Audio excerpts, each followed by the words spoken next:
Bonjour à toutes et à tous, c'est l'heure des actus de la semaine, des actus rythmées entre autres par la 40e édition des Journées du patrimoine. On commence tout de suite avec le sommaire. Les recruteurs du coin étaient à Merzwiller pour le 3e job dating de la Comcom. Plein de postes à pourvoir, environ 250 dans un panel de domaines très variés et plein de formations proposées. Le week-end dernier, il y avait les Journées du patrimoine. À Dambar, la casemate ouvrait ses portes au public. À Oberbronn, il y avait un jeu de piste organisé par la paroisse protestante et un marché des artisans avec plein d'animations le dimanche au couvent. Et à Reichshofen, nos correspondants de TVN ont capté les animations au château, au musée et à l'église. Cette année, le monument aux morts Jeanne d'Arc fête ses 100 ans, un anniversaire mis en lumière à travers une exposition. La communauté de communes du pays de Niederbronn-les-Bains organisait jeudi dernier, le 14 septembre, la rentrée de l'emploi. Cette 3e édition de Job Dating s'est déroulée à l'espace Grappelli de Merzwiller. Effectivement, et ici on retrouve 250 emplois qui sont affichés derrière moi. On s'est intéressé plus particulièrement aux métiers en tension. Imaginons que je veuille faire aide à domicile, comment ça se passe? Est-ce que moi, comme ça, je peux arriver et faire ça ou il faut une formation? Comment... Vous pouvez arriver avec un diplôme bien sûr et du coup avoir eu toute la formation d'auxiliaire de vie en amont. Mais après, vous pouvez aussi venir sans diplôme et du coup, nous, on peut faire des formations en interne. C'est-à-dire qu'on va avoir plusieurs formations, des formations sur tout ce qui va être technicité, gestes et postures, utilisation de matériel. C'est vrai qu'avant, on recrutait qu'avec des personnes qui avaient un diplôme ou de l'expérience 3 ans minimum. Mais au vu des tensions du métier, du coup, on a dû un petit peu se réorganiser et réajuster les choses. Et du coup, on forme en interne aussi maintenant. C'est difficile, surtout que du coup, on est obligé de refuser des prises en charge parce qu'on n'arrive pas du coup à les assurer. Est-ce que votre secteur d'activité est en tension? Est-ce que vous avez des difficultés à recruter? Oui, les métiers du transport et de la logistique sont en tension. Donc, d'où ma présence. Donc nous recrutons sur tous les niveaux de diplômes. Nous dispensons des formations d'agents magasiniers, d'opérateurs, d'accession des diplômes de logistique d'accession niveau bac, à bac plus 4. Alors il y a un turnover dans ce métier, on ne va pas se le cacher, c'est sûr que c'est compliqué de fidéliser cette population et dans ce métier. Mais voilà, on essaye de faire au mieux et comme dit, on essaye d'un petit peu, avec ces équipes autonomes, avec nos formations qu'on propose régulièrement, avec des avantages qui sont salariales. Les taux horaires ont vraiment augmenté ces derniers temps. Elles sont payées pour leurs kilomètres entre les missions. On essaye d'avoir des financements autres pour pouvoir prendre en charge d'autres choses. Là, on a eu un financement, du coup, leurs pneus hiver, par exemple, vont être financés par la structure pour cet hiver, puisque c'est sûr que ça fait un gros coût. Donc voilà, on essaye un petit peu de mettre en place des avantages pour un petit peu fidéliser nos intervenantes. La communauté de communes du pays de Niederbronn s'occupe de 11 structures d'accueil périscolaire, des grandes, des petites, sur l'ensemble du territoire entre Merzwiller et Niederbronn. On recherche du personnel qualifié. Qualifié, c'est-à-dire au moins titulaire d'un BAFA, un brevet d'aptitude des fonctions d'animation. Et donc on a un certain nombre de postes à pourvoir. Dans ces accueils périscolaires, on a à peu près de l'ordre de 50 postes. Donc forcément tous les ans il y a 5, 6, 7, 8 personnes qui partent, qui viennent. Et donc au jour d'aujourd'hui, nos 50 postes sont pourvus, mais d'ici quelques semaines on va continuer le recrutement automatiquement puisqu'il y aura des gens qui vont nous quitter pour d'autres horizons. Le week-end dernier était très animé, notamment avec les Journées du patrimoine. Parmi toutes les choses proposées sur notre Comcom pour cette 40e édition, la casemate à Dambar-Neuenhofen ouvrait ses portes. Ces belles images sont signées par notre correspondant de TVN, Francis Hoffman. Les bénévoles font la visite et donnent des explications au public sur les différents appareils, maquettes et objets que l'on retrouve à l'intérieur. On met le plat dedans. Il y a les poignées. Donc on évacue l'oxyde de carbone.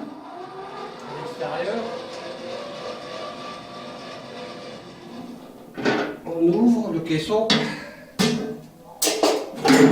on sort le panier avec des douilles, on met un panier vide. Et on ferme. Il y avait beaucoup de troupes de campagne en 1939. Et quand les Allemands ont contourné par la Belgique, ils sont arrivés par derrière. Hein. Et en fait, toutes les troupes qui étaient à l'extérieur, qui devaient défendre à l'arrière de la ligne Maginot, elles ont été rapatriées sur le canal de la Marne-Rhin, quand les Allemands sont passés par là-bas. Et donc ici, toutes les troupes de campagne, elles n'étaient plus là quand les Allemands sont arrivés.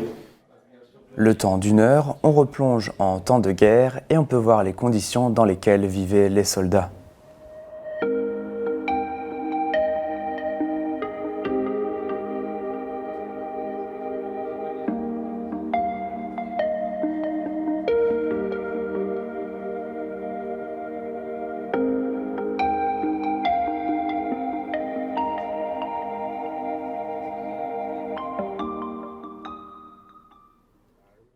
Toujours le 17 septembre à Dambar, le retour de la marche gourmande, la première organisée par l'inter-association INAS.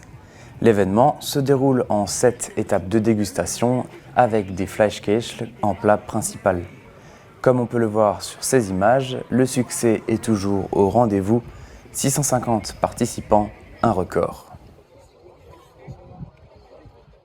On continue dans la thématique du patrimoine avec les animations à Oberbronn.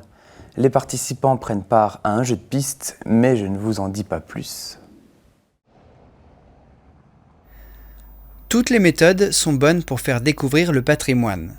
La paroisse protestante d'Oberbronn-Zinswiller a choisi de le faire sous la forme d'un jeu de piste les 16 et 17 septembre à l'occasion des Journées européennes du patrimoine, et c'est une première. Donc vous avez une carte qui représente la zone de jeu. Et vous avez également une série de photos, il y en a 32 en tout, qui représentent les détails architecturaux ou objets divers à identifier. Et pour ce faire, une fois que vous avez mis en relation un objet avec un endroit de la carte, il suffit de placer une gommette, tout simplement, sur l'endroit où vous pensez que se trouve l'objet en question. Voilà. Dès le départ, il y a des indices. La balade débute en face avec l'église protestante. Elle est mise à l'honneur car cette année coïncide avec le centenaire de son inscription au monument historique. C'était en 1923. C'est une église qui porte la date de 1503 sur la voûte de la nef et qui, on le suppose, a été achevée à cette date. Par ailleurs, cette église comporte quelques particularités. Il reste un autel mobile en bois, parce que pendant bien longtemps, de 1790 à 1937, à date de construction ou d'achèvement de l'église catholique d'Oberbronn, cette église servait à la fois aux protestants et aux catholiques. Nous avons la chance d'avoir dans cette église un monument funéraire qui avait disparu à la Révolution française et qui a été réinstallé il y a quelques années. C'est le monument funéraire du comte Louis de Saint-Clair, qui était seigneur d'Ober et Niederbronn. À Oberbronn, beaucoup de chambranles ont des inscriptions, mais toutes les portes ne figurent pas dans les endroits à retrouver. Même en observant bien, les visiteurs n'ont pas trouvé tous les lieux, mais la promenade leur a fait découvrir d'autres détails et apprécier le cadre du village. De retour au presbytère, Pierre donne les résultats. Le score importe peu. La récompense principale a été de passer un bon moment à la découverte du patrimoine d'Oberbronn. On reste à Oberbronn où l'hôtellerie du couvent avait tout préparé avec la visite des bâtiments historiques. Il y avait un marché des artisans avec des produits variés, alimentaires, pratiques ou décoratifs. À la réception, des photos du club de Dambar. Au menu débouché à l'arène, plus de 350 personnes ont réservé. L'animation musicale était assurée par Cynthia Colombo. Enfin, à noter pour la première fois, une brocante tenue par les sœurs.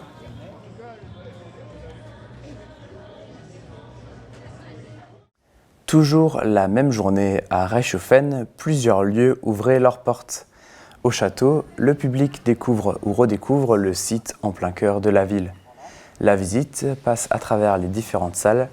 Les guides de la Société d'histoire et d'archéologie de Reichshoffen et environ racontent l'histoire de la famille emblématique du territoire, leurs travaux et bien plus. Vous avez quelques mannequins qui viennent de Bar, la Folie Margot, qui ils ont pris comme modèle le tableau. La visite commentée continue ensuite à l'extérieur dans la cour et dans le jardin du château. Toujours dans la même thématique, Lachar proposait d'autres visites aux forges de Jägertal. Et l'église Saint-Michel accueillait pour ces journées du patrimoine une exposition. On y découvre les objets remarquables du culte, comme un chasuble datant de 1802 et le calice papal. Les membres de la paroisse expliquaient l'origine de la cloche du roi de Rome. Enfin, le musée de Reichshoffen était aussi ouvert lors du week-end. Le public pouvait découvrir l'exposition temporaire sur les wagons de Dietrich, dont on parlait dans les actus sur TV3V. D'ailleurs, des animations sont prévues le dimanche 1er octobre à l'occasion des 30 ans au musée pour marquer cet anniversaire. Le jury a rendu son verdict. Les plus beaux florissements de Niederbronn ont été récompensés dans leur catégorie. Façades et terrasses, maisons avec jardin, hôtels, restaurants et commerces.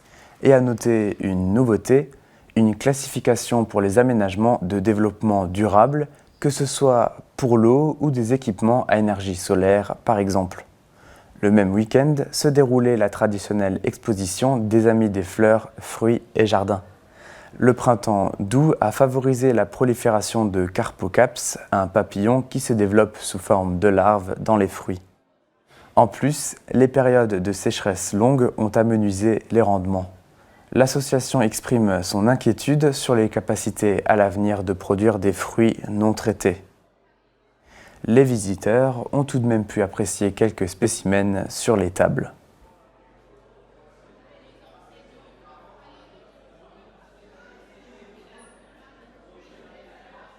Et c'est sur cette brève que se terminent les actualités.